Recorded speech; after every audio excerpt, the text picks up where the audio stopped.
in US, in Europe, these kind of countries that have a strong regulation, they have FDA, they have EMA, but what happened in the rest of the world? For example, Biosylin and pitigrastim were available in India, in Pakistan, and in Latin America. Is to characterize the structure of the protein. So we started with the primary structure, where we utilize an endoproteinase GLUT-C. That means that it's proteinase which selectively cleavage the C-terminal peptide bonds at the glutamic acid and the aspartic acid residues. So here in the chromatogram, we have different products, and we see that the chromatogram is characterized the secondary structure by a technique called circular dichroism. This is a spectroscopy technique, and the spectroscopy is the interaction of the light with the matter. So we have a beam, circularized, polarized, that turns into the right and into the left. When they see the different proteins, they can give us an spectrum. So, for example, if the beam interacts with an alpha helix, we will have the green spectrum. If the beam interacts with the beta sheet, then we have the blue one, no, with only one minor band here. And if there's not a structure defined as alpha helix or beta sheet, we can, as you see, at 25 degrees, there's not a difference between the products, but at 55, we have a band that is different from pitigrastim. So from the second structure, we have a clue that not all the products are similar, and pitigrastim have something different. We continue with the tertiary structure with thermal stability. We use fluorescence spectroscopy, and we made a scan of temperatures from 25 to 70 degrees. And same as the other result, pitigrastim was the one less stable at temperature. Same results with circular dichroism from 25 degrees to 70 degrees, when pitigrastim was the less stable in temperature.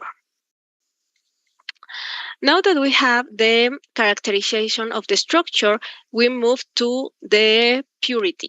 So we characterize the impurity and the aggregation by a technique of HPLC, size exclusion chromatography. This in the panel of the left, I'm going to explain the technique that we have a column that is useful to separate that mixture of molecules based on the size. So the first one that goes out of the column is the large molecules, and at the end the small ones. So in an example of a chromatogram taken from the book, we have the trimers and the higher oligomers at the beginning. Remember, because these ones are larger. And then we have the dimers that goes smaller, and then we have the monomer that's pretty small. So what happened with our product? So we have here the chromatograms of all of them, and at the front we have the pitigrastim. When we make a zoom from 11 minutes to 20 minutes, here at the in this image, we can see that we have an oligomer at 16 minutes, and then a peak that is the dimer at 16.9 minutes. And then we have the monomers, and that will be the representation that pitigrastim contains some particles that the other products don't have. So far, plain also that we can have aggregates as big as the eye can see. But what happened to the subvisible particles? We can characterize it with the HPLC, with size exclusion chromatography that I already showed, and also with a technique called MFI from microflow imaging. So I love this technique because, as difference from microscopy, this technique doesn't need a manipulation of the sample. So literally, you have your solution, and this device will take the pictures of the protein. So here we saw some products larger than 25 microns, and that is related to the presentation of the product. Neupogen and Tebagrastim are packed in prefilled syringe, and the rest of the product are vials, glass vials. So some researchers have associated this with the rubber stoppers and the usual coating of the glass barrier. We make potency assay. Here we use a model of leukemia, and we measure the specific activity. So the data that we catch of our attention was the Biosilin and Pedigrastim. That Biosilin had minor specific activity, and Pedigrastim selected analytical tools, because you know that there are many analytical tools and we need to focus on the important ones for your product. And the in vitro bioassay, we demonstrate no clinical significant difference in the quality between the filgrastim products, except for the specific activity of two products, no, that is Biosilin and Pedigrastim.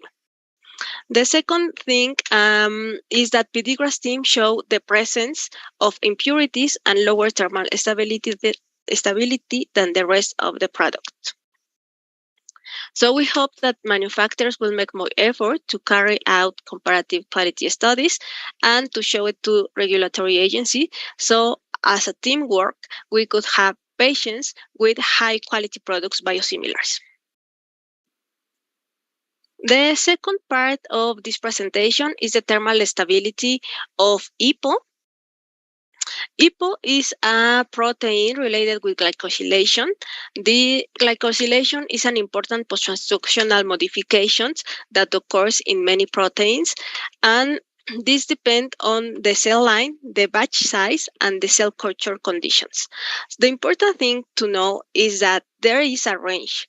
So if the reference product has a range and then the biosimilar is out of the range, then the glycosylation is not the same. But if the other case, that the reference product has an interval, a range, and then the biosimilar is within that frame, so then the glycosylation is okay. And we already know that it's not possible to have identical glycosylation even between batches. A very famous case was the Ypres case. And I mean that is famous because it was related with biologics and the immunogenetic response. So in 1998, the laboratory that produced Ypres changed the formulation from human serum albumin to polysorbate 80 as stabilizers. So the patients which Ypres, patients with chronic renal failure, they report high incidence of pure red cell aplasia. So the question here was, why the change in formulation lead an immunogenetic response? Our hypothesis is related with the thermal stability, the quality, and non-proper cold chain. So here I present different products from China, Korea, and Latin America that have some higher aggregates shown in the band and shown by chromatography. And this one were marketed in Thailand. So the Thai patients were reporting a high incidence of BRCA with some of the products. So could be an example with the thermal stability of the product. Another paper also support the hypothesis of the temperature, because the majority of the patients do not store the biologics in a recommended temperature range. So here we have a table of different products, for example, etanercept, adalimumab, golimumab, certolizumab, and abatacept. And here we have the total storage time per temperature. So 6.7 of the patients store the biologic within the recommended temperature, but 24.3% froze their biologic. So it's bad to have it at high temperature, and it is bad to have it at very low temperatures. 2% of the patients store the product above 25 degrees. So it is important to give the patient the message to store their biologics in the proper temperature, and also to the laboratories to have a proper cold chain. So the goal of the project is to evaluate the thermal stability of a biosimilar of EPO with a formulation based on albumin. In comparison with the innovators, we have two: the EPO that is albumin-free, the commercial name is Iprex, and the formulation with albumin, that is Epogen. We are going to make these experiments in 6 and 9 months to know that if the time is important, and at different temperatures from 4, 25, 37, and 55 degrees. And this one is important because 4 is the proper temperature, 25 is like the limit that some the label of some products recommend, but could be confused to the room temperature. So in tropical countries, the room temperature could be higher than 25 degrees and could be like 37 degrees. For example, in Mexico and in Thailand, it's very possible to have 37 degrees in room temperature. And then we have an extreme temperature, not what happened at 55 degrees. So to illustrate the formulations, we made a head-to-head comparison in formulation quality and thermal stability. We have Iprex, that is the formulation using polysorbate 80 as a stabilizer, that we are going to call it HSA-free. And then we have two formulations, Epogen and Emax, two products based on the same formulation, Epogen and Emax, where we have the EPO and human serum albumin as a stabilizer. So we have the product albumin-free, and we have the formulation with HSA. So the first question was, does the temperature promote the aggregation of EPO? And the answer is yes. So we have the products from 4, 25, 37, 55. And let me explain the images of the gel. So we have EPO between 30 and 40, this band here. And then we have the albumin, that is this strong band. And then we have some high molecular weight proteins at the top of the gel. So the aggregation is more when we have a high temperature. This one is very evident when we have a formulation with albumin at non-reducing and at reducing conditions. And here we have the bands of Iprex, that is HSA-free of EPO. The next question was the stability. Does the temperature influence the stability of EPO? And the answer is also yes. So the temperature, here we have the EPO band at 55 degrees. And then see the formulation without albumin. And it is very difficult to see the band of EPO at the Iprex formulation because it's not stable anymore. So compare it with the 4 degrees and then the 55 degrees. So albumin stabilized erythropoietin. The separation of the monomer and the aggregates, we check it by HPLC, size exclusion chromatography, and we make the quantification by ELISA. So we have Emax with the aggregates and the monomers, and then we have Iprex with a smaller peaks because we don't have an albumin, and then we have the quantification of the EPO that is higher in Emax than in Iprex. As you know, EPO is a protein with glycosylations, so it is related with the isoforms. So does the temperature influence the isoforms of EPO?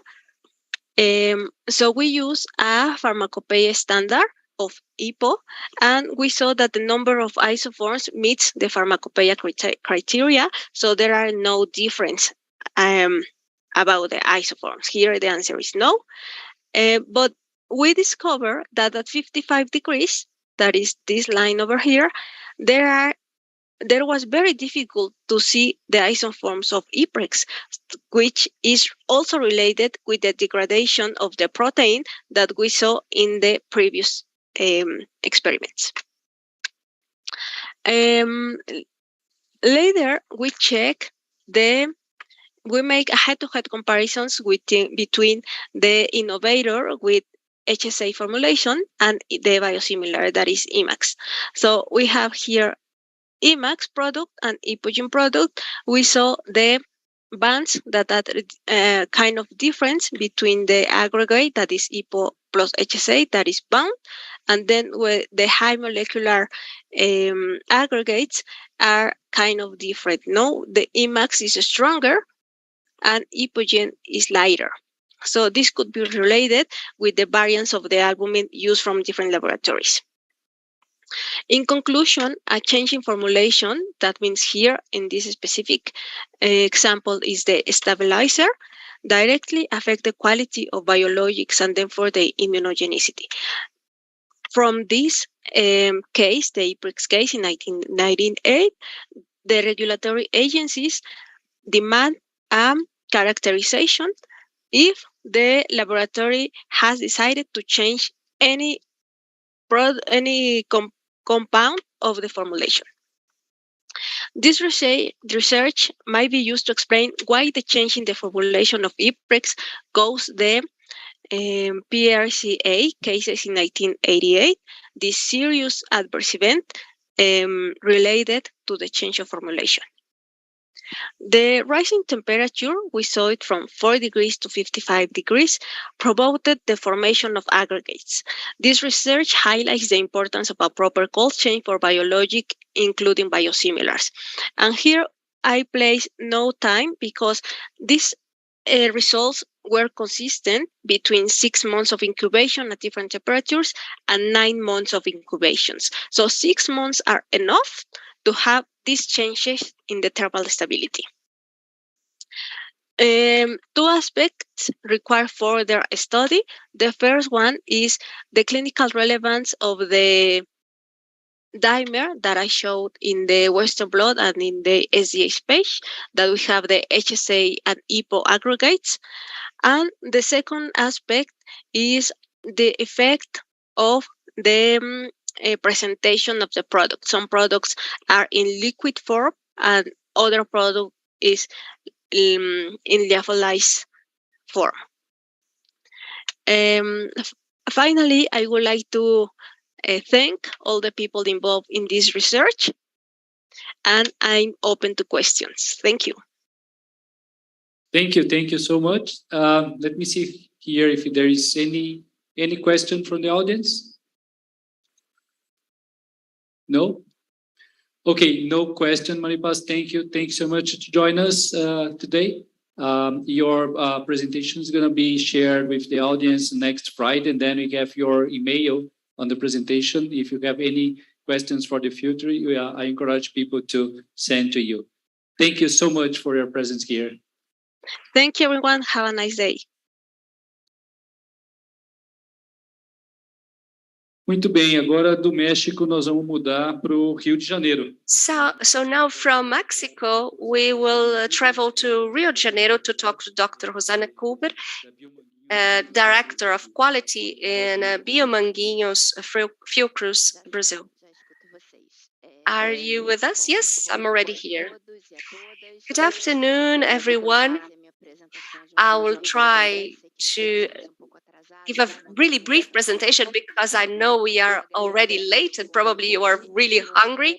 So first of all, I thank the invitation. Now I will share my screen because today we will talk about, just tell me if you can see full screen presentation mode. Yes, it is already like that. So I'm Rosane Kuber Guimarães. I work for Fiocruz, Oswaldo Cruz Foundation, more specifically Biomanguinhos. And today we will address sterility in biosimilar and biological productive processes.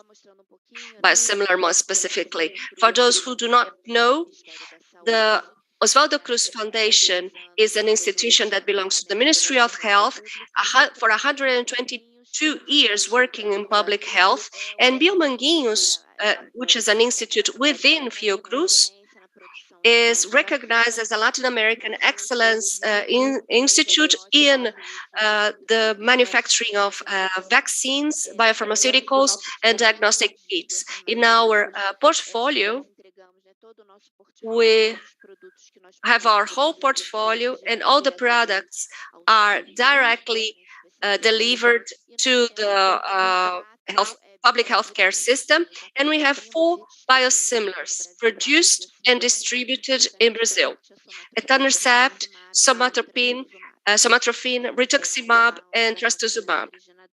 And the other are reference drugs. In 2021, we delivered about 5.4 million vials or syringes to the public health system. So what will I address? We will talk about the importance of sterility or the maintenance of sterile conditions in the production of biotech products, including reference and biosimilars, under the perspective of quality control. So this is a really vast topic. I have 20 minutes, but I could spend the whole day talking about that. So I will emphasize Annex 1 of the WHO that regulates sterile drugs. So we will talk about Annex 1, its relationship with Brazilian regulations, what are the aspects to guarantee an sterile product, which are the aseptic process simulations, and sterility tests in quality control labs. So, to start, I would like to call your attention to the Annex 1, that is both for PICS as the EMA, the European Regulatory Agency, and it addresses the production or manufacturing of sterile medical products. It was under public consultation and now is ready to be published, and Anvisa already informed that as soon as this is issued, it will be incorporated as it is to our regulations, as it is in Europe. So it was under consultation from 2017 to March 2018, receiving more than 6,000 comments. 150 companies or organizations provided comments, and then it went again to a public hearing February 2020 up to July 2020, receiving again revisions, and currently it is about to be published. The information we have is that this will happen this year. So, with a comparison to with Brazilian regulation, we have our regulations, the RDC 6558 of 2022 about good manufacturing practices for medications, including chemicals and biochemicals and biosimilars, and the normative 35 of 2019 that talk about sterile drugs, how to guarantee sterility of these medications. And this correlates to the Annex 1 of PICS and EMA that also addresses the same issue. And as I explained, once this annex is reviewed and in force, Anvisa will review our normative 35, so it is similar, it reflects the Annex 1. And then there will be a series of important modifications important both for national manufacturers as global manufacturers that export to Brazil, requirements that have to be fulfilled to guarantee the sterility of the products. Just to give you an idea what is in force today, because the other one I was talking about is under consultation, but the Annex 1 in force from 2008 has 18 pages, similar to our normative, and the draft version 52 pages. So the topic was much more discussed, and including new ways to guarantee sterility of biologicals during manufacturing. So here, just to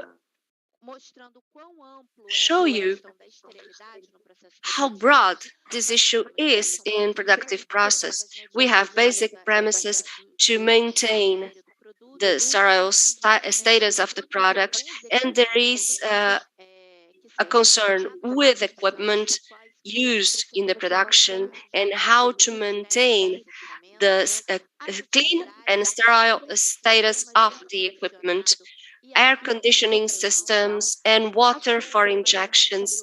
Personnel, we know that personnel are the main cause of contamination of such drugs, of sterile drugs. So how to guarantee that personnel receive the proper training and have the proper skills to avoid contaminating production.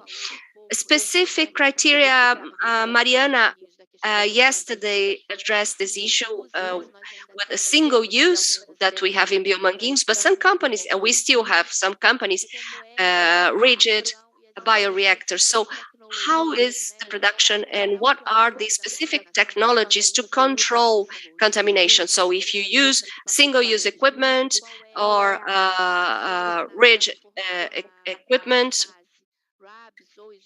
if in packaging you use RABs or isolators, environmental monitoring of viable and non-viable particles, and the process monitoring, which is the issue that I will address. Sterility in production is complex, involves different issues, and I had to choose something specific to discuss, so I will discuss how can we prove to regulating agencies and hence to society that we have a guarantee of sterility, and a little bit about quality control. How can we guarantee that the sterility tests of the products we are manufacturing? So first of all, we have to call the attention of infrastructure. These are some pictures of Biomanguinhos showing that all the equipment and infrastructure is extremely important to maintain sterile status with the air conditioning system with filters, HEPA filters that guarantee that 99.9% of the air is filtered and small particles of 5 micra are blocked, and with that you guarantee a clean room that remains clean. So this is very important, air conditioning system, and all the media and solutions that will be in contact with the product.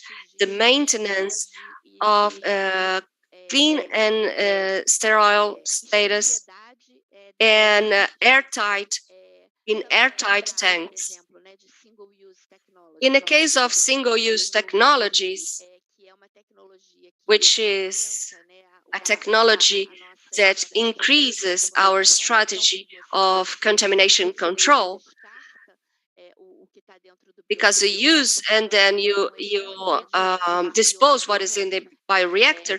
This is an area for bioreaction with APIs, bioreaction using a single-use technology, which is another strategy to control contamination, but we still have rigid stainless steel bioreactors that require due care in cleaning place and sterile in place, which is cleaning and sterilizing the tanks or the bioreactors to guarantee the sterile product and the control of bioload and contamination.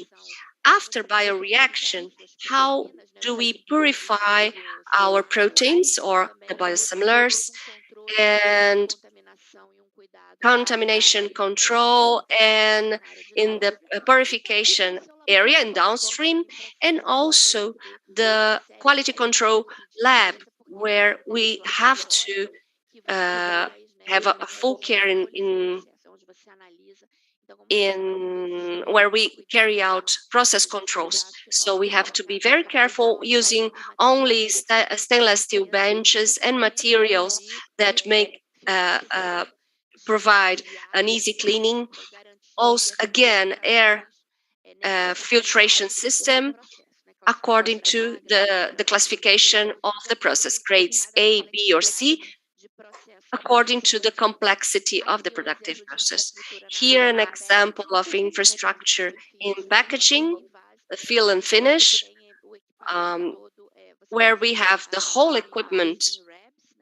We can have wraps or solid barriers in packaging to avoid contact of the operator with the vials that are or isolators. So going back to Annex 1, what can guarantee that the aseptic preparation and processing for any company working with sterile medications? This is key. Every aseptic process has to be clearly defined. Risks associated to aseptic process and any requirement has to be identified, assessed, and controlled. So what the surveillance agencies ask is to have a CCS, contamination control strategy.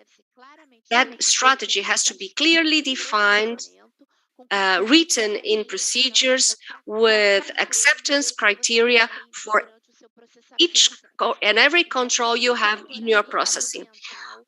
The whole environmental and personnel monitoring, viable and non-viable particles must be reported in this document, and with periodic review and evaluation of effectiveness. So different methods for controlling the risks should be described and implemented. And any residual risk accepted should be formally documented. Whenever possible, regulations already require that the equipment used, especially for packaging of biosimilars and non-biosimilars medications, the reference drugs, well, any biological, whenever possible, using equipment with wraps, which are physical barriers or isolators or other system to minimize the critical interventions in the operation. So you minimize the reach of people to the product. So to minimize grade A interventions, where you need to have zero contamination, biological contamination that is, and very low numbers of particles, 0.5 micron, 0.0 micron. All the preparation of the materials, the different items that will contact products should also be described, and the sterilization of these products should be dealt in an aseptic process. Handling all of this equipment, these components, and any auxiliary items should be performed in grade A zones with a grade B background. So this is just to give you an idea of how critical and complex contamination control can be, and how many controls are required in addition to make sure that sterility for the product happens when it is produced. Again, I would like to highlight environmental monitoring for the particles, both viable and non-viable particles. When we talk about viable particles, we mean bacteria, fungi, yeasts, and monitoring. So we need to have a program determined as a part of your contamination control strategy. The monitoring program is used to monitor every control assigned to minimize the risk of microbiological contamination or any contamination of particles in your product. The program is made up of these elements: how you perform environmental monitoring of non-viable particles, so how you control your clean rooms, how you count particles, how often particles are counted, particle counting points, and also viable particles or microorganisms. How your entire clean room is monitored and how people are monitored when they contact your product, whether it is in producing the active ingredient or in the final processing stage, in formulating and packaging the product. So environmental monitoring needs to define particle count, frequency, the number of points, which points. This is all described in Annex 1, and it needs to be controlled in order to ensure the sterility of your products. And another thing that we need to discuss is a simulation for the aseptic process. Regulatory agencies will only accept you saying that your product is sterile, that is free of any microorganisms, if you can demonstrate through a simulation of the aseptic system that the process is sterile. How do these simulations go? Normally, they are done in culture media, simulating the entire process, but instead of using your product, using a culture medium. So challenging your production process, whether it is an active ingredient or packaging or formulation, through a mimetization of the process, but by using a culture medium. So this system should use all of its information to routinely release batches. So aseptic processes and environmental monitoring needs to be done routinely. And the results of the environmental monitoring and the aseptic simulation needs to be used to release batches. So a sterility test is no longer enough for quality control. You also need the results from monitoring processes during the production process for that batch. They need to be assessed so that you can release a batch. It's not enough to have a favorable result in the test control. Your environmental monitoring also needs to be passable so that you can release a batch of a product if it is biological, whether it is biosimilar or innovative or a vaccine, for example. So throughout the product's life cycle, we need to understand what points we are going to have an aseptic simulation and how frequently. So initially, when we're designing a new product or when we're transferring a technology for a new product, there's an understanding phase for the process where you're going to design the process, including all of the requirements, including all of the critical quality attributes. And then when you know your process, you will go to the second stage, which is qualification, where the entire process, its equipment will be qualified, and you will have aseptic simulations. So IQ, OQ, PQ, and validation for all of your product's sterility phases. That's how you simulate an aseptic process. And then during commercial manufacture, so when you release your products, once you know that your product really meets that requirement, you need to have continuous monitoring. And if necessary, aseptic simulations need to be repeated so that you can demonstrate sterility for your product. So what is aseptic simulation? As I said, it's also known as media fill. And this is exactly what it is: periodic verification of the effectiveness of the controls that you put in place. So the CCEs, the contamination control strategy, all of the controls that you put in practice to make sure that your product, that your production is sterile, is challenged through a simulation using a sterile culture media where you'll reproduce your production and incubate it. And if it truly is sterile, if all of the controls you put into place guarantee sterile production, after 14 days, the culture media will remain with no microorganism growth, and you can declare your production, your process, as sterile.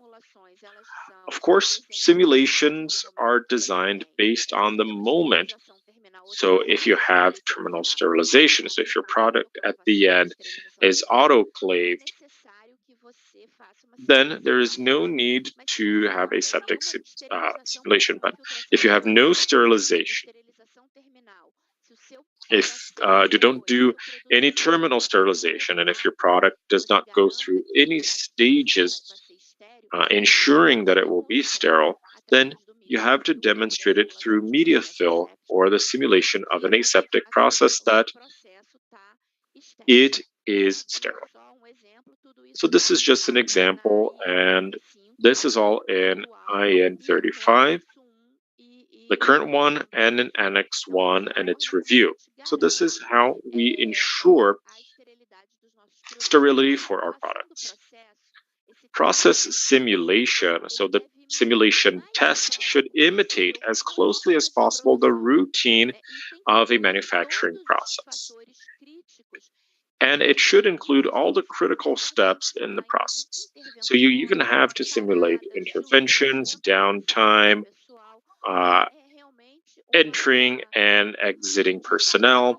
It really is a challenge to your process to make sure that all of the controls that you put into place to mitigate contamination is really working. When you develop a test plan for this sort of simulation, how is it usually done? Normally, you select the worst case conditions. So let's say we are packaging a biosimilar. Longer packaging time, longer line time, the size of your container. So line speed, you also need to reduce that so that you're in more contact with culture medium, with air, to make sure that it is sterile and that it will not be contaminated. Volume filled per container. So if it is a tank, if you're simulating an aseptic process in a reactor, you have to include liters. But if you're bottling it, the culture media volume should ensure for a good simulation. The holding time, the time for sterilization also needs to be challenged. Your quality control should detect if there is microbial contamination. If the medium is contaminated, you need to make sure that you can identify microorganisms. And you should identify what microorganism caused that contamination. So that's why selecting the medium is so important. You even need to challenge that medium with reference microorganisms or local isolates from your room. Your medium also needs to be challenged to make sure that it can detect microorganisms if there is any contamination. If you use any inert gas, it needs to be replaced with air. As I said, it's the worst case scenario. Your simulation needs to have enough of a duration, so you cannot have only 10 or 15 minutes if your process takes hours. So if it takes hours, your simulation in your culture medium needs to imitate that process. And you have to simulate and investigate the impact of shift changes and operator fatigue. So during your process, if you have any shift changes, it also needs to be performed in an aseptic simulation. That is the only way, it is only through this kind of simulation process that you can make sure that your product is sterile. And it demonstrates to the regulatory authorities that your process is under control and that you really are giving to society a sterile medication. Considering quality control, as I said today, it is no longer enough to only have a sterility test at the end of the process. You need to have environmental monitoring, aseptic simulation, and you still need it in order to release a biological product that is provenly sterile. So you need to have quality control analysis to confirm it. And it's not only sterility tests. They're the most important ones, of course, but we also need to assess endotoxins, growth promotion. So if your sterility test is able to really identify any microorganisms growing in your medium, and if there is contamination, then you should identify what microorganisms are growing, what microorganisms are contaminating your production. In order to do that, well, for that, I brought some examples. So current sterility tests need to be conducted in isolators, where quality control operators have no contact, so they work with gloves and perform tests in here. And of course, 99.9% of the times, sterility tests will point to a non-growth. But if there is any growth, you need to be able to identify what microorganisms grew in your product. And of course, if it does not pass, then it cannot be released. So there are some examples of equipments that identify microorganisms. So we no longer use biochemical batteries as we did before, but we use equipments that tell you what microorganisms have been identified. It can be a VIDEC or a MALDI-TOF for identification.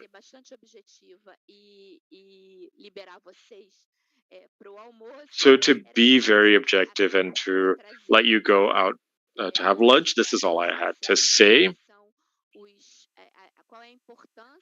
I wanted to tell you about the importance of having contamination controls, what variables and what components need to be inspected to make sure there is sterility throughout the production process for a bio drug, innovative or biosimilar. And these are the references I used that describe what and how you need to do things. So there's the PDA Technical Report 2022 that describes the process simulation for an aseptic process.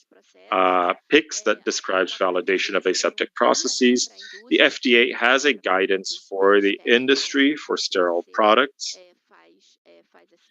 and describes how it can be done. And the Brazilian Pharmacopoeia, the 6th edition, describes the operational assessment of microbiological status for aseptically packaged products. So that's what I have for you. These are our contacts, our website, our phone numbers. and I'm open to answer any questions you may have. I'm also open for any future contacts if you need any information besides what I have already presented. Thank you. Thank you, Rosane. Do we have any questions? I think people are really hungry. So thank you. We have your contact information, and we'll share your presentations with others. And if anyone has any questions, or if they want to contact you directly, then they will be able to send you an email or call you. So thank you for your participation. Thank you.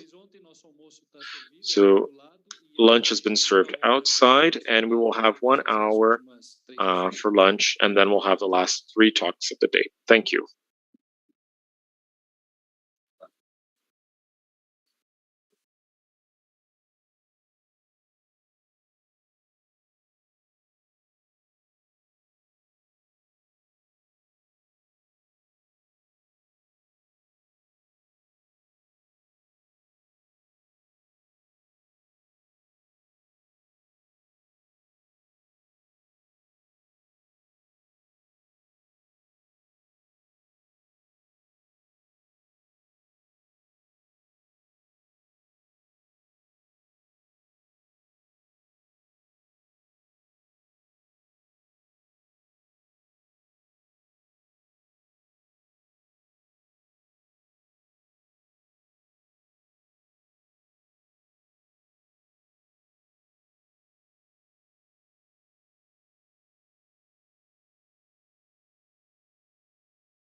Então, você deixa pensando tanto, onde é que a gente vai vocês não têm oferta.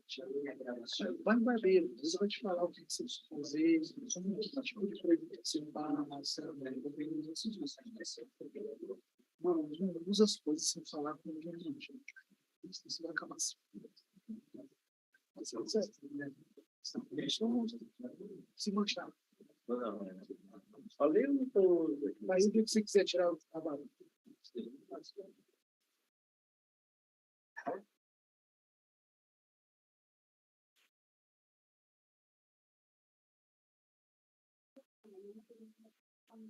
Hi, how are you? Hello? You hear me?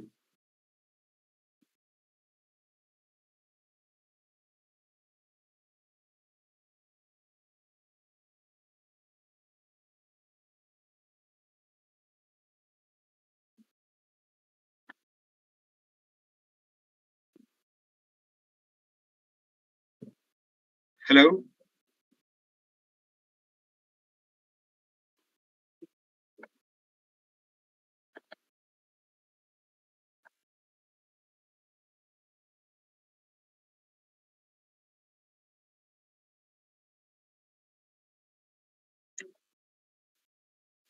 Hello, can you hear me?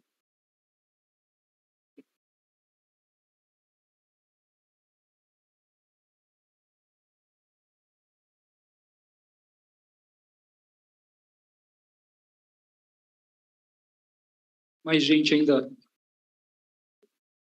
Nós vamos regressar, então, e começar a nossa... Empezamos con la última sesión que tenemos acá para el día de hoy. Tenemos 3 presentaciones. Ahora vamos a escuchar de José Antonio Maza Lajea, de Asociación Farmacéutica Mexicana, el director de la sesión de farmacovigilancia, y que va a nos hablar un poco de los sistemas de farmacovigilancia. José Antonio, bienvenido. The floor is yours. Thank you very much for your invitation. Thank you, everybody, for the interest in how we are tackling our pharmacovigilance system here in the National Institute of Cardiology. We have developed a clinical focused pharmacovigilance system, and our goals is to promote the rational use of medication, implementing the pharmaceutical attention service, in which I am a chief, establishing a proactive strategy to tackle the World Health Organization challenge, medication without harm, by identifying, analyzing medication problems, establishing strategies to minimize risks, and minimization of the medication errors. By that, we also manage the pharmacovigilance, identifying the medication problems as they impact patients, establishing the risk-benefit ratio, and developing pharmacovigilance studies in our patients to boost the scientific development in a national and international scale. Our mission is to provide pharmacist attention to patients in the Institute, promoting pharmacovigilance notification culture and evaluating comprehensive reporting and preventing drug adverse reactions. Our vision is to be a national and international reference in the pharmacovigilance science, focusing especially in cardiovascular treatment. Therefore, we have established a pharmacotherapeutical follow-up unit and a institutional center of pharmacovigilance. The first aims to identify the risks inherent in medication before they impact our patients. And the second, once a patient has developed a drug adverse reaction or a drug-related problem, we evaluated them to be able to understand and try to reduce the risk related to them in other patients. Therefore, that's why we say that together we make medication safer, because we work side by side with doctors, nurses, and our team of pharmacists to be able to understand our patients' needs and the drugs we are using and trying to reduce risk related to them. We have made some different approaches to be able to communicate what we are doing here in the Institute, and we have participated in different general assemblies. We have made some articles, and we have some publications about what we have been doing. Our pharmacotherapeutical follow-up unit does medication reconciliation, pharmacotherapeutical profiling, and prescription suitability analysis. By that, we are able to do pharmaceutical interventions to doctors and nurses. And by that, we are able also to make some modification in the best prescriptions. We have attended 12,000 patients, and we have done 6,000 reconciliation of the medication. In total, we have been able to do 4,415 pharmaceutical interventions, and by that, from those, we have, or clinicians have accepted 64% of them. That means that our interventions have been important to the clinicians and have had impact in the way of prescriptions and the way of using the medications and the drugs here in the Institute. Last year, we were able to have 45% of acceptance, and now we have 66%. That has enabled us to reduce the risks related to the medications with the pharmaceutical interventions in 47%. And here is the pharmaceutical interventions from last year to June of this 2022. And here are the risk reduction by months. We see a different peaks of this risk reduction, and that's mainly because some months we are able to approach better the medication analysis, because we have more personnel in the pharmacotherapeutical follow-up unit. This is due to persons that we have in training that are clinical pharmacists that are coming here to be trained by us, and that enables us to be able to review better and more prescriptions. This is the risk reduction in each one of the different areas that we have in the hospitalization floors. And on the other hand, we have the Institutional Center for Pharmacovigilance. So our pharmacotherapeutical follow-up unit not only reviews the prescriptions, but also identifies drug adverse reactions and report it to our Institutional Center for Pharmacovigilance.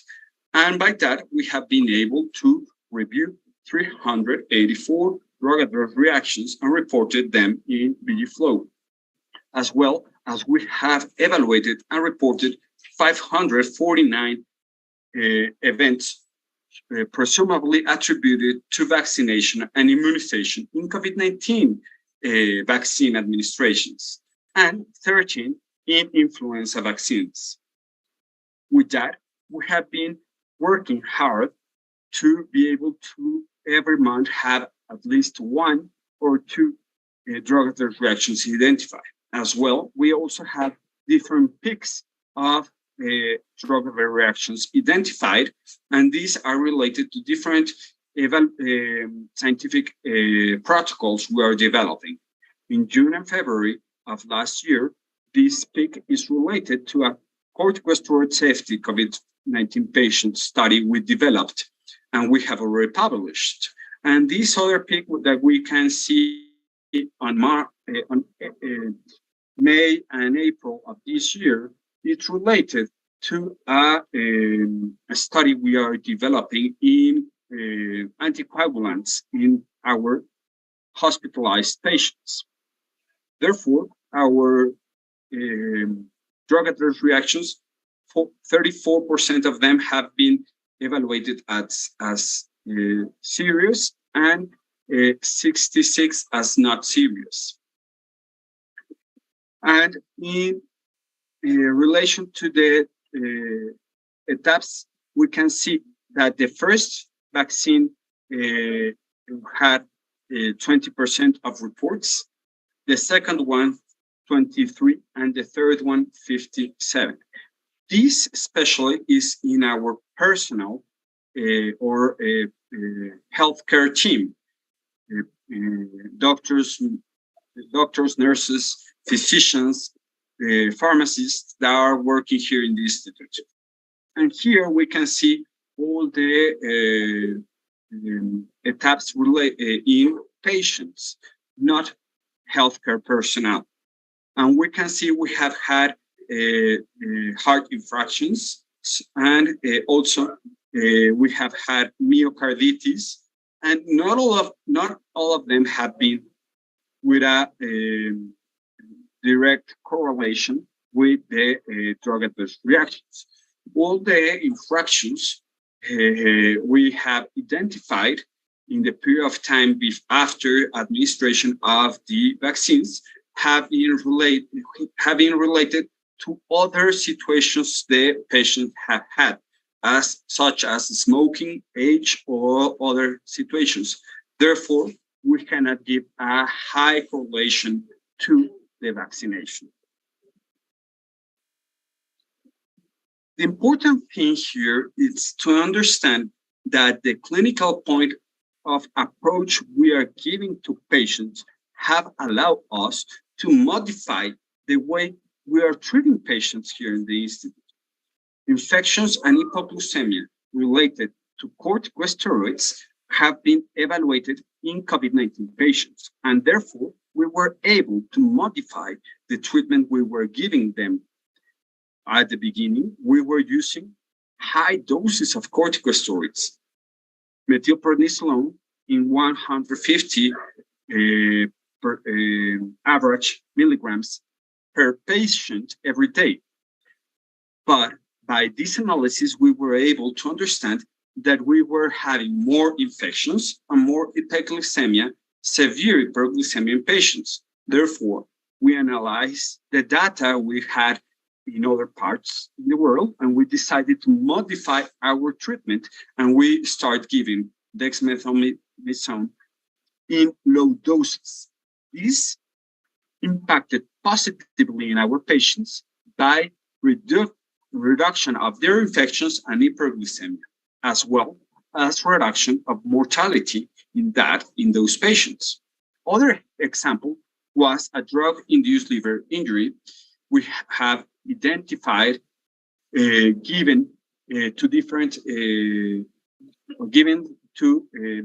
medications, such as one of sofosbuvir, two of lopinavir ritonavir, and two of amiodarone. These patients were identified the drug adverse reaction really in a incipient moment, and we were able to reduce the impact of the drug adverse reaction of the DILI in these patients. And by that, we were able to stop the damage these medications were doing in their liver. And by that, we were able not to require a liver transplant after that. We also had some metabolic ketoacidosis. This was due to dapagliflozin. As you may know, last year, the heart insufficient treatment was modified, and dapagliflozin and empagliflozin was added to this guideline. But our clinicians weren't experts in using these kind of medications.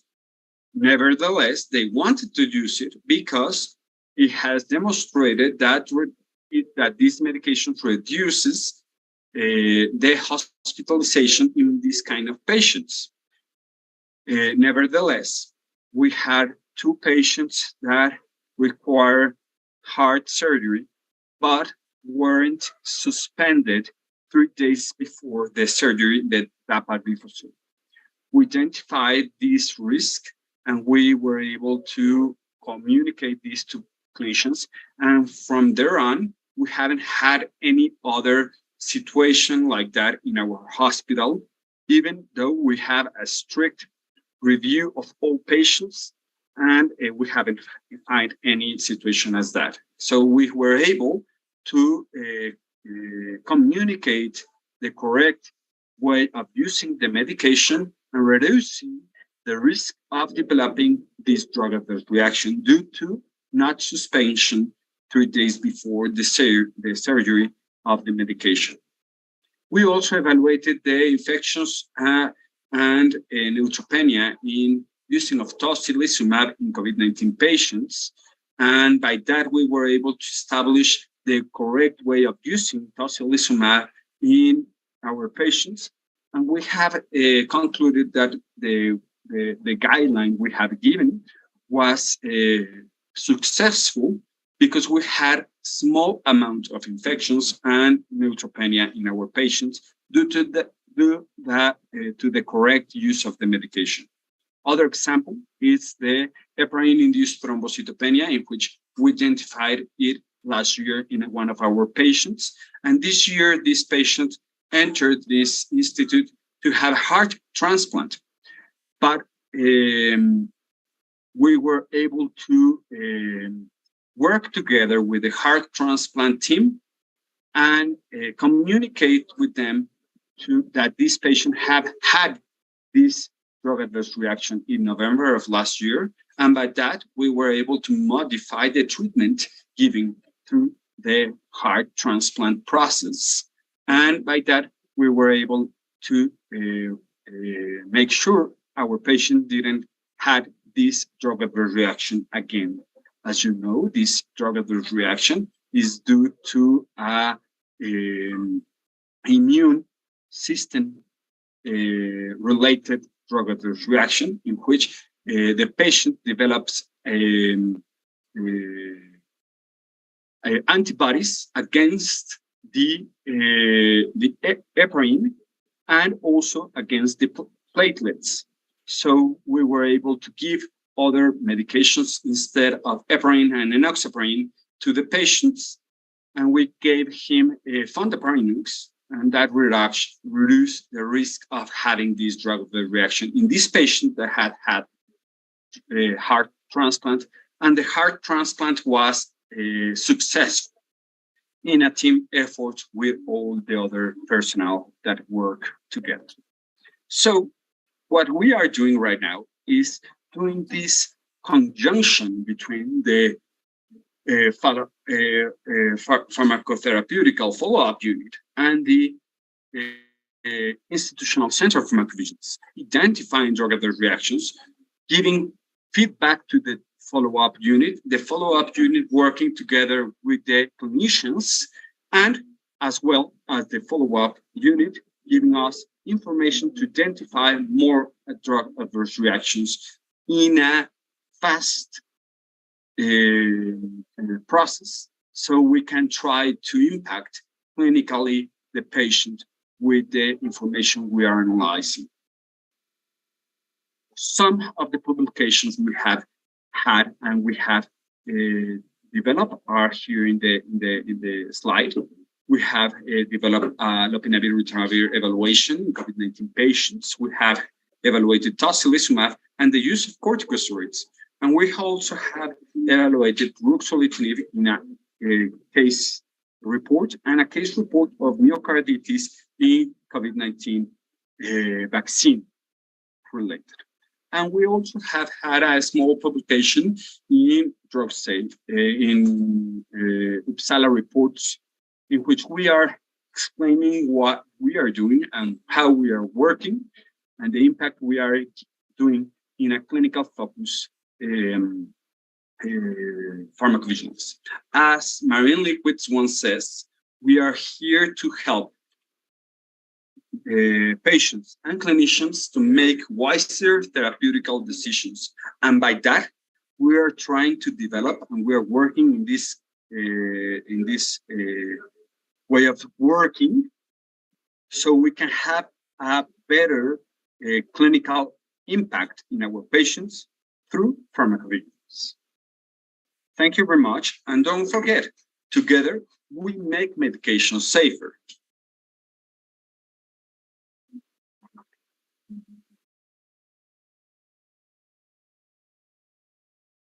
Gracias por la presentación. Thank you for your presentation. Any questions, comments? Any question from the audience? No? Okay. Thank you so much. There is no question. We have your contact on the presentation. Share this next Friday with people. If they want, they can also address questions direct to you. Thank you so much for your participation. Thank you for your invitation, and I'll be attentive to any question. Thank you very much. Thank you. So our next speaker is not going to be virtual. It's going to be from here, direct from this table. David joined us to present to us. He's head of business development at Unisima, and he addressed the presentation here for us.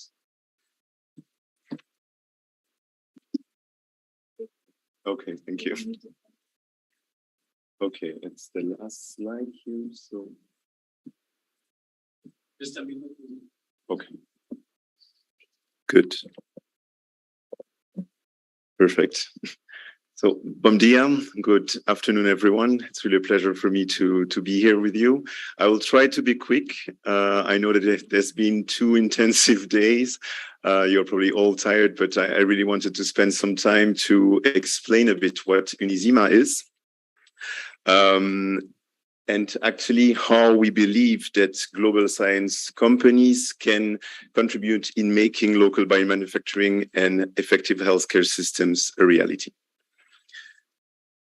So Unisima is actually part of a global science company that is called Univercells. So it's part of a company that is formed of 5 affiliates. I will tell you a bit more about that later. And we have one single mission, one single goal, that is actually to make biologics available for all. We talked a lot during the 2 last days about the access to products. So we talked about biosimilars, the interchangeable biosimilars, but what we believe is also that global science company can also contribute actually in making this product accessible by decentralizing or making more local biomanufacturing. This decentralization or having more local or distributed manufacturing can actually occur based on three principles, I would say. So the first one is to be technology, to have technology that are more affordable. So it means actually to have equipment or instrument that are probably available at a lower cost. The second is innovation. So when we think about innovation, it's actually what has been presented during those 2 last days also. It's aimed for intensification of the process, having lower footprint when you think about equipment and instrumentations.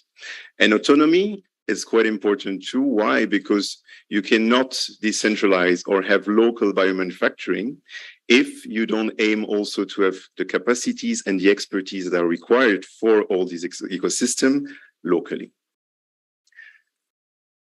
So now that I explained you a bit how we could reach that goal, that is actually having this decentralized biomanufacturing ecosystem occurring a bit all around the world, I would like to take a bit of time to explain how we are structured as a group and how we can contribute also to reach that goal. So as I told you, Universals, it's a global life science company that is constituted of 5 affiliates. The first one is Universals Technologies, that is mainly dedicated in developing instruments or equipment to manufacture a viral vector process in general. Then we have Quantum, that is based, that is similar of Universals Technology, but more focusing on RNA and DNA platform. Then Exoterra, that is a CDMO, so you can either develop or produce a different type of drug substance. Then we have RLM, that is actually our regulatory arm of Universals. And last but not least, Unisima, that has one goal, that is to open new markets and actually deploy, I would say, this technology or way of thinking of decentralized manufacturing around the globe. So let's take a bit of time and look at the different affiliates. So the first one, sorry, Universals Technologies, that has actually developed bioreactor, so fixed bed bioreactor to produce viral vectors. So it's actually, what is quite interesting here is that it's high performance, it's quite cost efficient and also low footprint. And as you can see, we have different types of equipment model that could support either early phases in terms of development with the hydro up to commercial scale. Second, Quantum, quite similar, it's our sister company that actually developed a platform to produce DNA mRNA product. What is quite interesting here is that it's fully automated, quite low footprint also, so it could fit in, I would say, 2 or 3 meters here. And it also so low cost and quite high performance.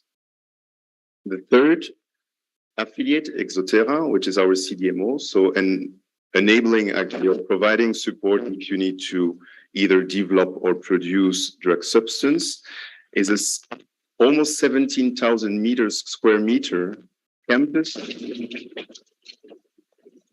Any partners can use to develop either suspension or adherence processes.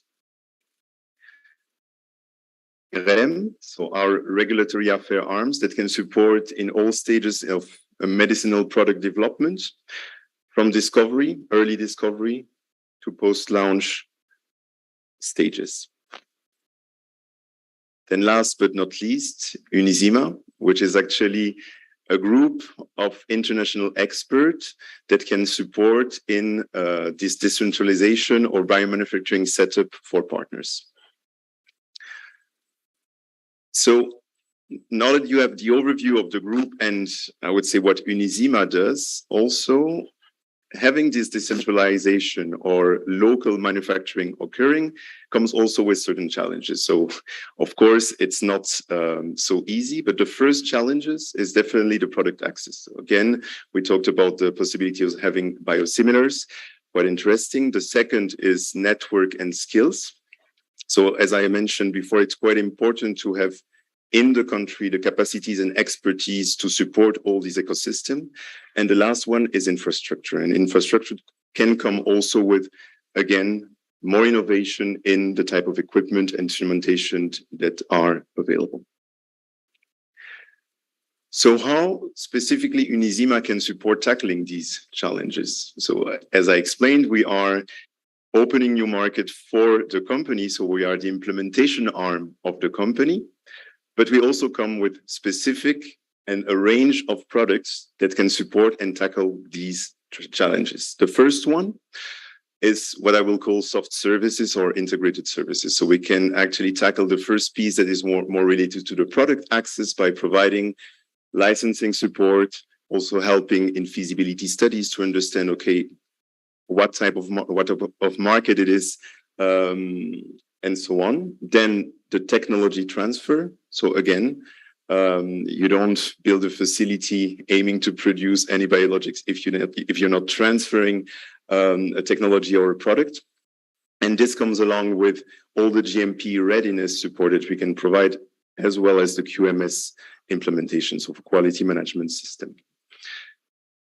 Then another challenge was actually having the workforce, the local workforce, able and all the capacities needed to support this ecosystem. And that's where we come with different types of training modules that are actually designed to support in an agnostic way any biomanufacturing facility or project.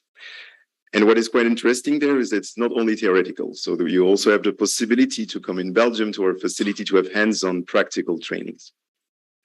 Last but not least is a set of modular solutions. So when I'm talking about a set of modular solutions is that we have also conceptualized facility for either fill and finish or mRNA that we can provide to clients or to partners that are rapidly deployable. And when I'm talking about modular, it's actually because it's quite flexible, but it's also consists in modules. So it's actually modules that you can just plug in, and according to the site that the facility or the project needs. So as a summary, you understood that Unisima is actually a group of experts that supports the implementation throughout the whole way from scratch to, I would say, the approval of the facility, going through the design, building, tech transfer, workforce development, regulatory aspects. I would like to conclude the presentation with a concrete case study that actually reflects the vision of the group and how we support. So now than ever, we probably realize with the COVID-19 pandemic, the need of having these distributed biomanufacturing.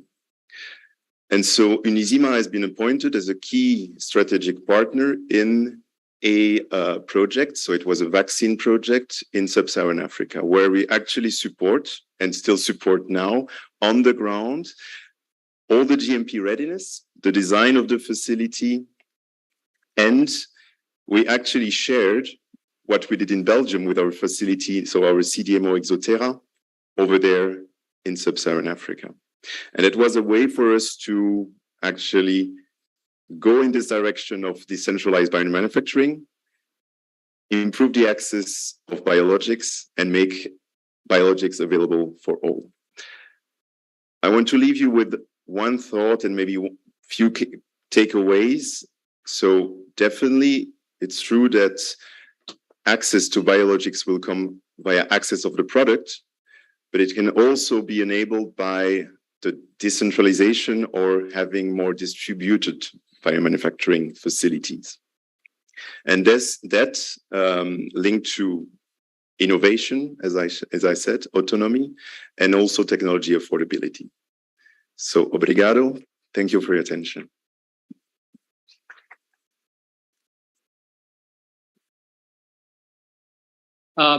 Dave, just one question from my side. You see that today you have a large discussion about PDP. Yeah. Where do you think Unisima can collaborate in Brazil? It's more on the government side public laboratories or private companies that want to go for PDP? So that's a really good question. So actually we are here, it's the first time that we're in Brazil. So we're definitely, I would say, in a prospection mood. We don't have any preference in terms of private or public collaboration. It's true that the one that I showed here in Sub-Saharan Africa was a PPP, okay? But again, I mean, that's according to, we can fit, and you could see it on the, I would say, on the journey there, that according to the maturity and the needs of the client or the partner, we can provide a quite wide, a wide range of services. So we have also partnerships, but especially in Northern Africa, where actually local biomanufacturing of, I would say, generics tablets are willing to move to biologics, and we are supporting them in moving in the direction. Great. Just one more question. In the last slide that you present this case, how much do you believe you speed up or accelerated the process? Because the process itself, they can, any company can try to do, but I mean, what you bring at the end of the day is really to speed up the process, have a consistent process of tech transfer and everything. How much you can evaluate it, save time for the government of Senegal? Yeah, so I will answer with an example. So what we did in Belgium specifically, from the acquisition of the I would say, of this campus to the GMP accreditation, it took us 18 months. And I worked before approximately 10 years in pharma. I can assure you that this is a quite tight timeline. So yeah, I mean, definitely, and that's, I would say again, the vision of the group to share the best practice, what we did. I mean, we are EMA approved in Europe. That it's actually possible to share that way of working and decrease, I would say, the timeline of implementation. Good. Any question from the audience? No. Once again, thank you to the presentation. Thank you to be here with us.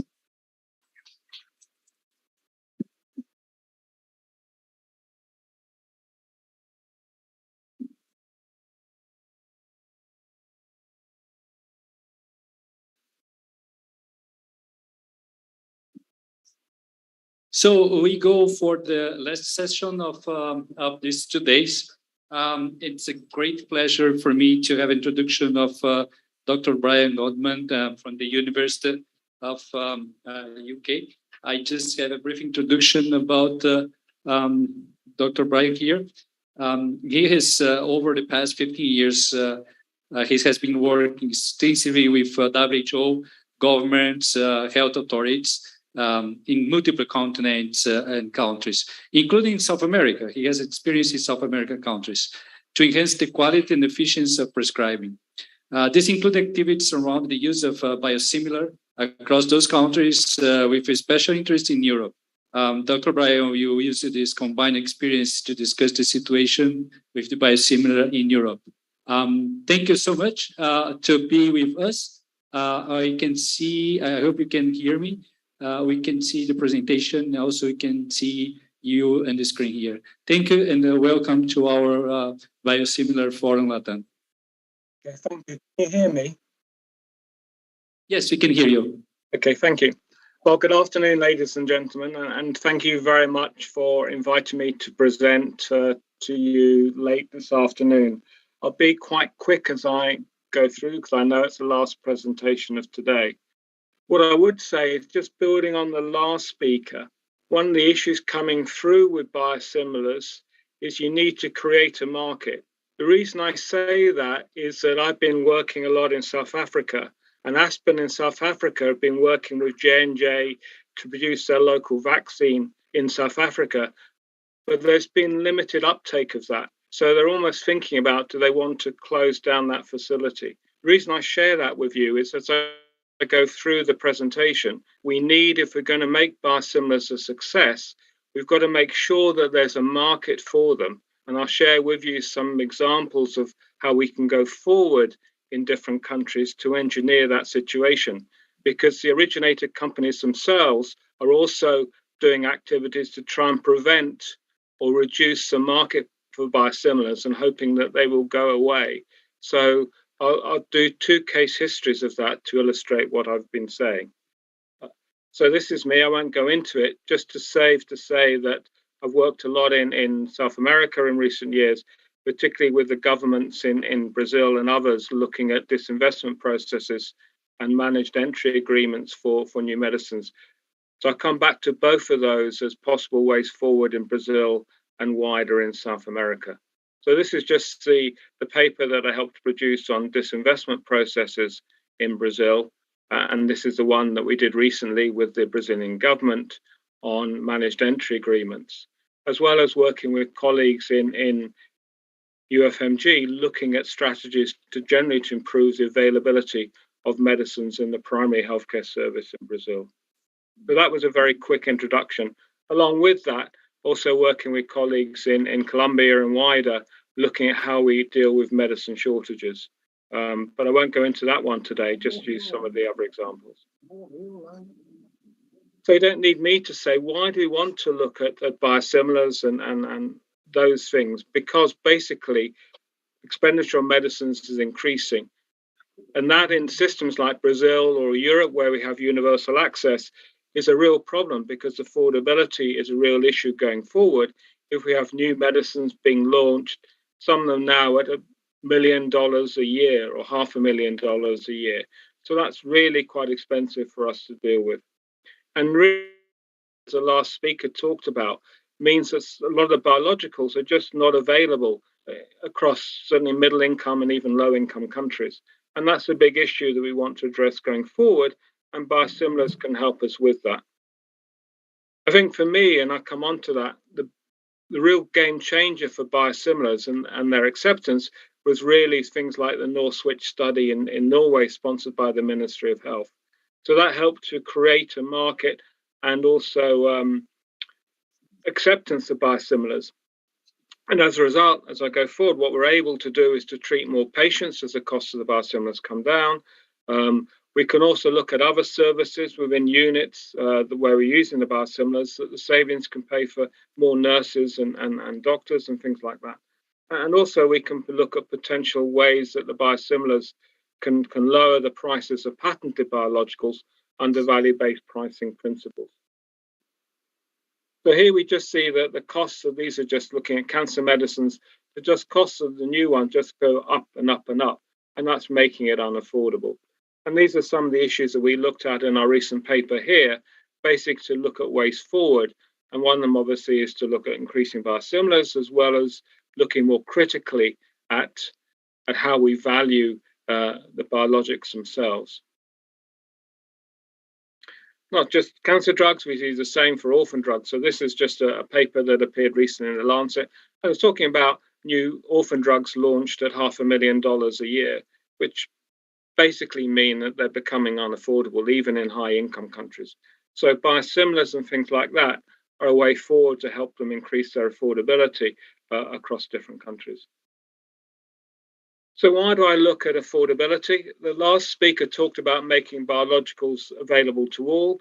This was a paper that was done and published in about 8 years ago, looking at Central and Eastern European countries, which are the dark countries here on the slide. And basically there was no use of the TNF alphas in these countries just because they were unaffordable compared to the Western European countries. And we see exactly the same when we looked at these. That was for rheumatoid arthritis. This is looking at inflammatory bowel disease. And we see exactly the same. And in fact, we published in 2017, I think in the whole of Serbia, just 1% of IBS patients were on a biological. And that's just not equitable going forward. So biosimilars can help us to make these medicines more affordable so we can treat more patients well with these biological medicines, just echoing what the last speaker said. So what strategies are there in place across countries to increase use of biosimilars? As I said before, the NorSwitch study sponsored by the Ministry of Health in Norway was probably the game changer. So once that was published, it became very difficult for health authorities and others to say, well, the biosimilars are just no good, they're not effective, they get immunogenicity problems, etc. What we're also seeing, and I come on to it shortly is that the originator companies themselves change often their manufacturing processes. So in effect, every new batch from an originator company is a biosimilar, and yet they're the same companies that have been telling us that biosimilars are no good, although that message is now changing. What we are going to see amongst health authorities is now biosimilars are more acceptable. How do we increase their use? So I'll come on to that. There's still issues around switching and immunogenicity. So again, we just recently published on that, and I'll share some of that with you. And again, what we can do is we get increasing competition and more biosimilars are launched, then we can help to get some more realistic prices, particularly in countries which just can't afford €1,000 a month for a TNF alpha, more realistic at 100 or 200 euros a month. So this was a Northwich study that I'm sure you're all familiar with. As I say, this was a game changer, particularly sponsored by the Ministry of Health in Norway. And these are some of the papers that have been published, basically showing that the originator companies themselves actually change their manufacturing processes often, and yet they don't have to go through the same regulatory process again. They don't have to show that their biosimilars are just as effective, as safe as their originator products. They just don't have to say that, and that's a real shame. And I think that makes it very difficult for them to say that you can't trust a biosimilar, where in fact they are now biosimilars themselves. And this is what we talked about in this paper here that we published in 2020. So what do we see going forward? What are activities that are undertaken by health authorities to enhance the use of biosimilars?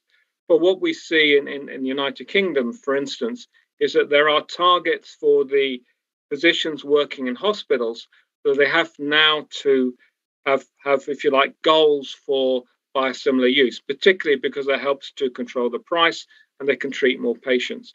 So over the months now, what we see is more biosimilars coming through, that in fact the rate of uptake and getting high use of biosimilars is in fact decreasing.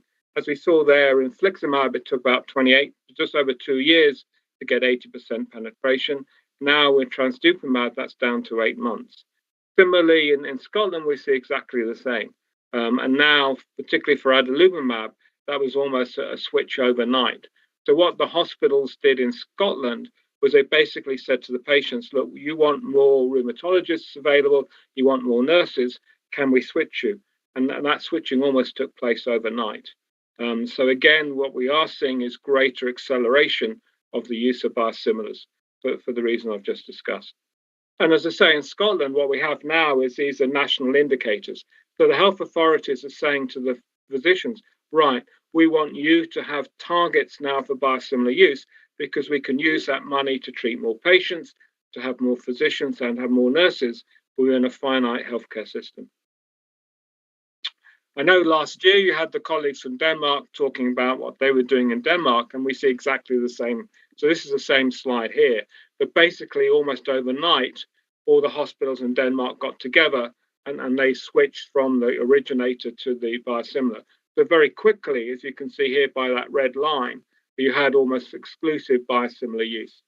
So we can do that when we want to. And again, we see the same in Italy. So this was the same paper again, where we talked about activities within Italy to encourage the use of biosimilars, to have targets, benchmarking, things like that. So these are activities across Europe to enhance the use of biosimilars that are working well.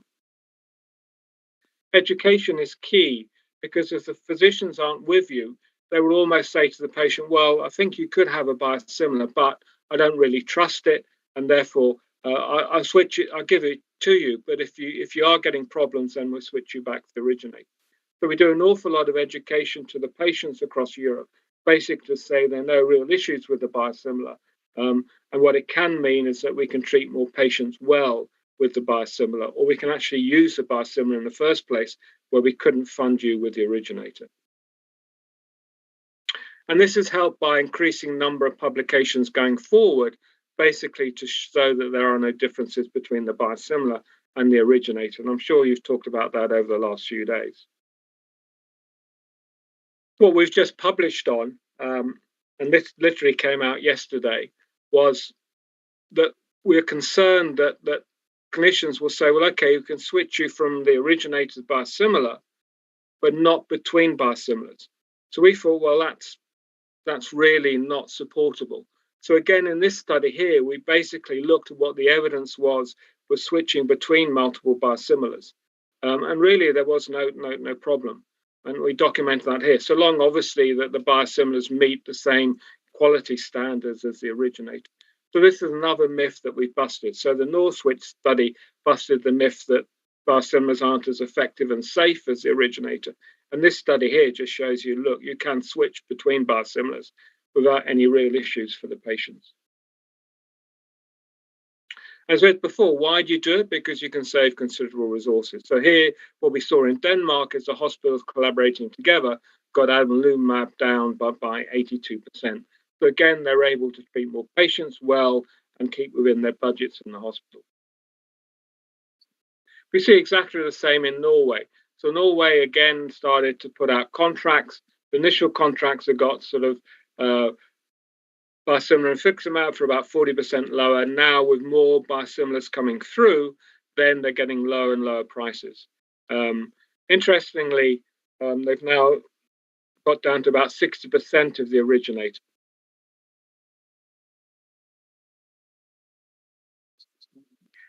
Interestingly, what the companies are trying to do is to say, well, actually, why don't we drop our prices? And then we can do away with biosimilars. So this is what they try to do in Denmark. Sorry, in the Netherlands, I'll come on to that. But what we in the UK said, well, no, we want to encourage the use of biosimilars, just generally because we want to get the clinicians used to using the biosimilars as soon as they become available. And that's what we've done. So interestingly, what we did in England was we basically had 4 companies competing. The reason we did that was we wanted to not to reduce competition, but to encourage competition.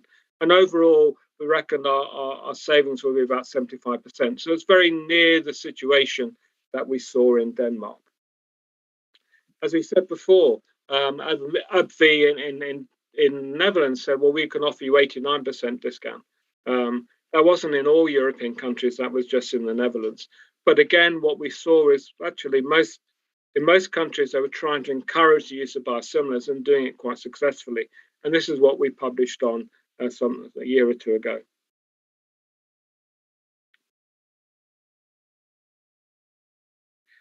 However, despite all that, we do see countries where there's limited biosimilar use. And we see that in Japan and in France, or in Korea and places like that, where there's actually, in Korea, where there's limited demand side controls. So if they're limited demand side measures encouraging the physicians to prescribe the biosimilar, then they won't, because they have the originator breathing down their necks, probably offering them sort of going to conferences or research grants or everything to keep on with the originator. So we need to counteract that if we're going to create a market for the biosimilars and encourage greater competition to get savings in the future. And this is what we saw. This was in Korea, and similarly what we saw this is in Bosnia and Herzegovina. So this is a country that's got one of the lowest GDPs per capita across all of Europe. But even here, we didn't actually see much biosimilar use. Why? Even though we got significant price reductions, because there was no real pressure on the physicians to actually prescribe the biosimilar.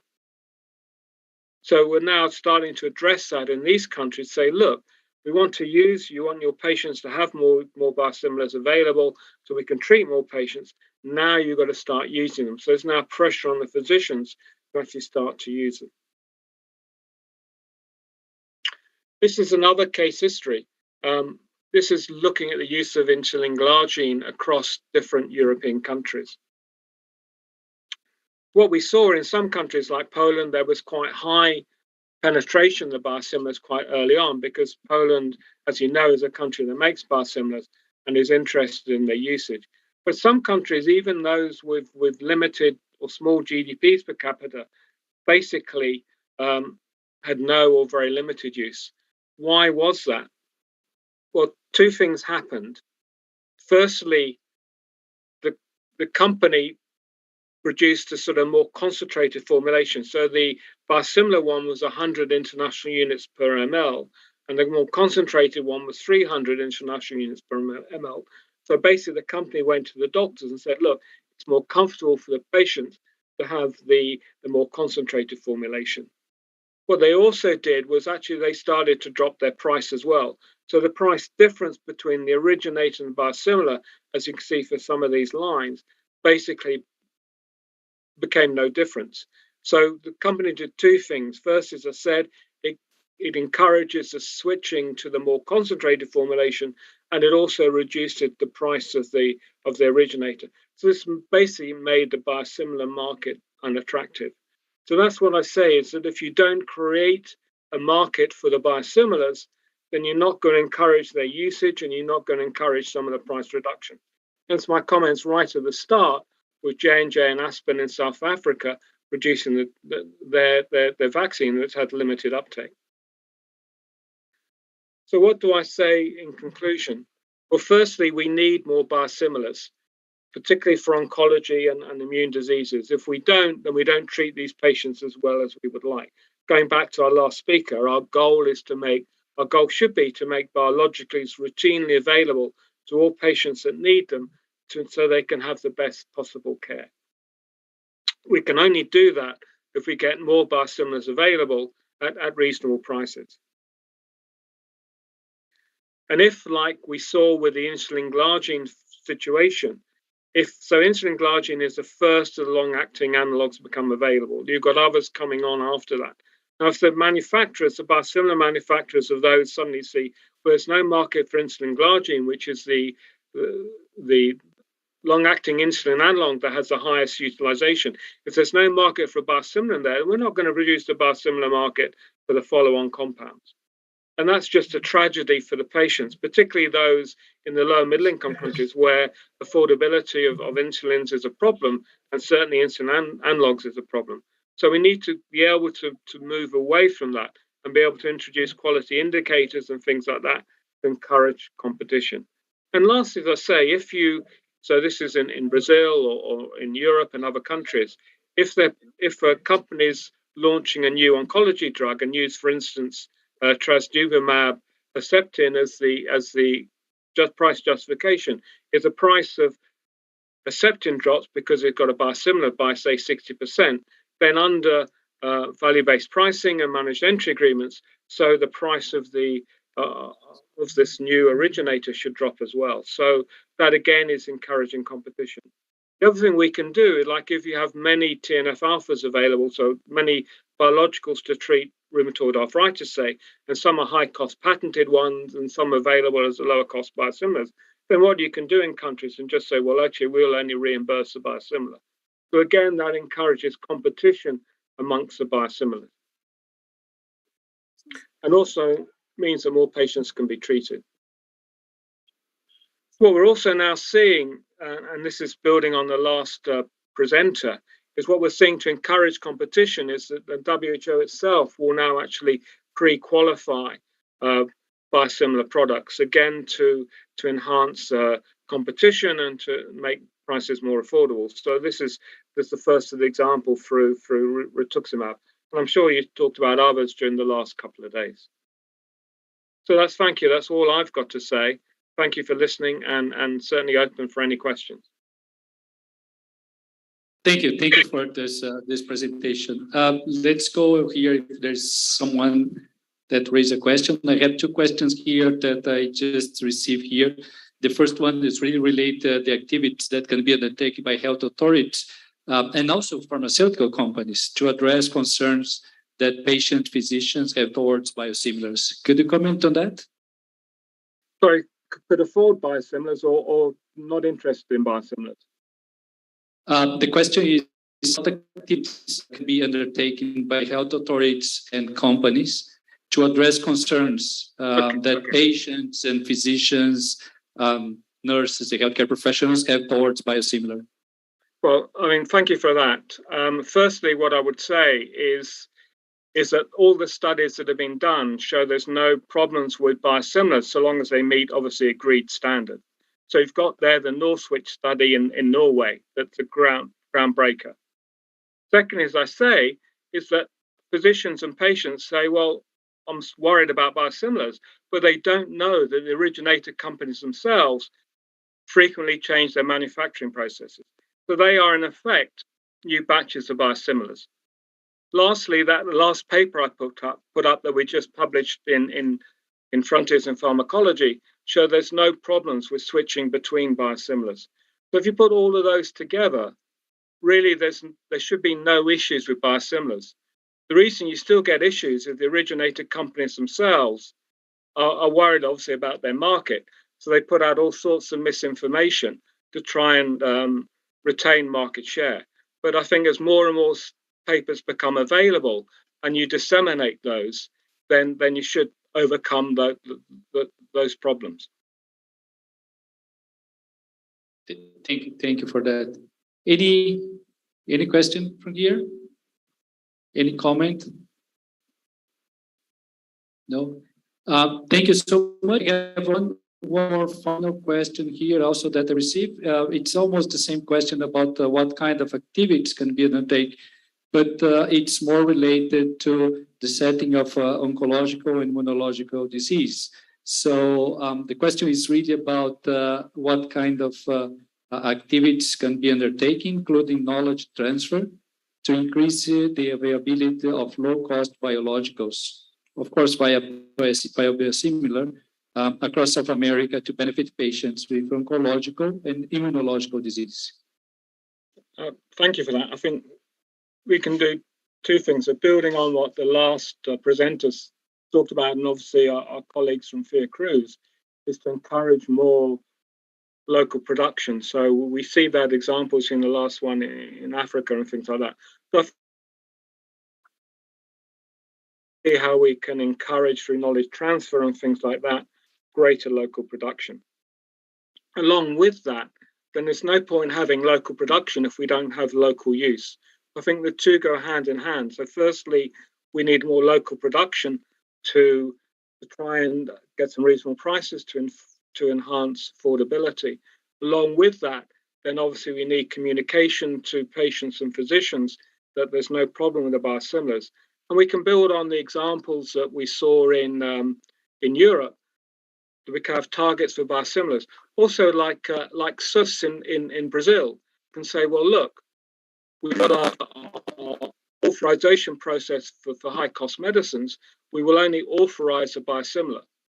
So if somebody wants trastuzumab, then we will only authorize trastuzumab biosimilar. If they want Herceptin, then it's got to be 100% copay. So if you have things like that in place, or if they want a biological for rheumatoid arthritis, they can only have the biosimilar. If they want an originator or still patented one, then I'm sorry, that's 100% copay. So you can put processes like that in place to not only to attract companies to want to increase local production, but also say make the biosimilar market itself attractive by putting in place demand-side measures that encourage the prescribing and the utilization of the biosimilar. Great. Thank you for that. I just wanted to ask about a round of applause for Dr. Ryan to stay with us here. It's late night UK. Thank you so much to join us. Well, thank you very much for inviting me.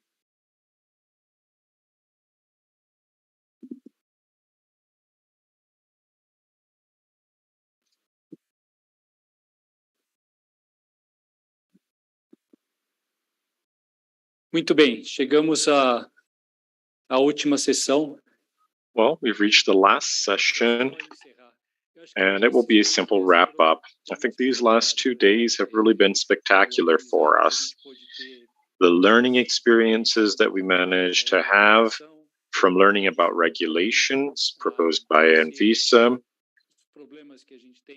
learning about the problems that we have on the shortage of information on biosimilars. At the same time, there are many opportunities to improve pharmacosurveillance and how we can deal with that better.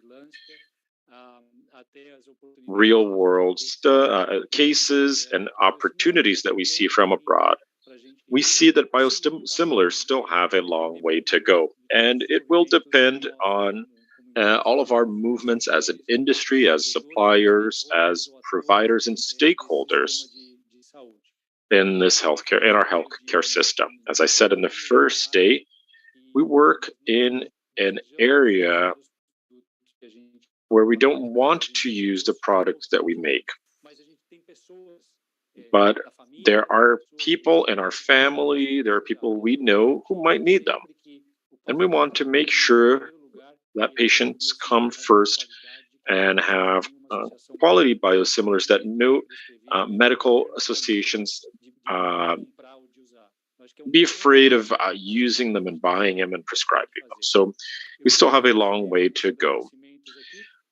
Just a few quick thank yous. Yesterday, I think most of you filled out our form. If you have not, your badge or the cubes in front of you have a QR code. You can go in, you'll see the agenda, and there is a blue button there, or green, but in any case, you can click on the evaluation form. And if you can, please fill it out. It will be very helpful. If you're on the Zoom chat, you can do that as well. We have sent you the link to fill out this assessment form.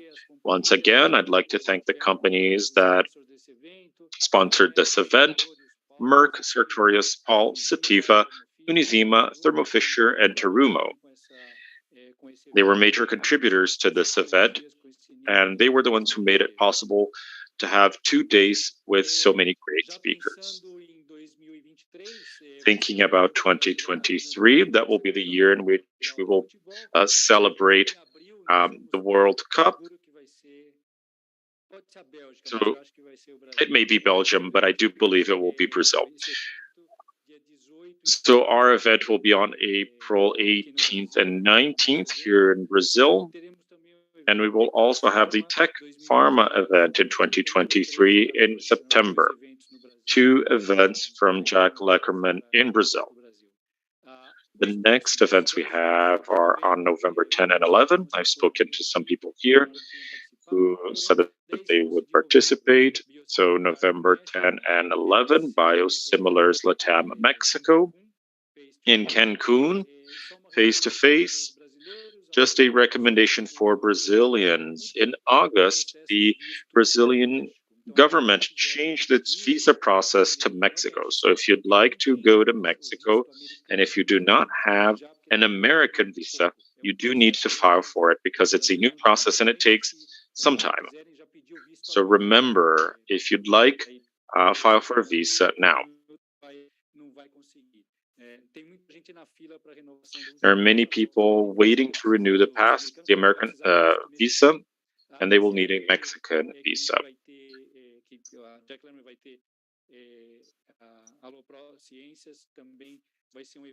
This event will also be online on November 24 and 25, and it will talk about regulatory convergence, and it will, again, be online. You will receive this in your emails.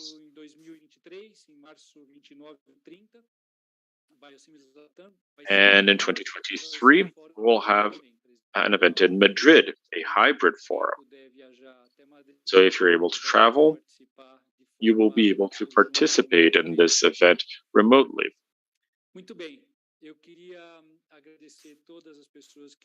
Okay, I'd like to thank everyone who helped us organize this. Jack Leckerman,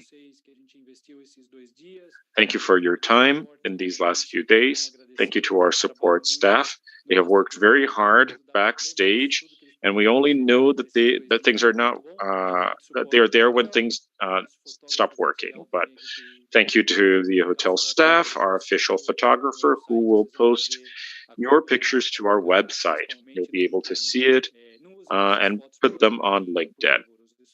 Please don't use these pictures on Tinder, only LinkedIn, okay? Do you have anyone to thank? Okay, thank you and have a safe trip back home. This was a great event and I'm very happy to be here. Thank you.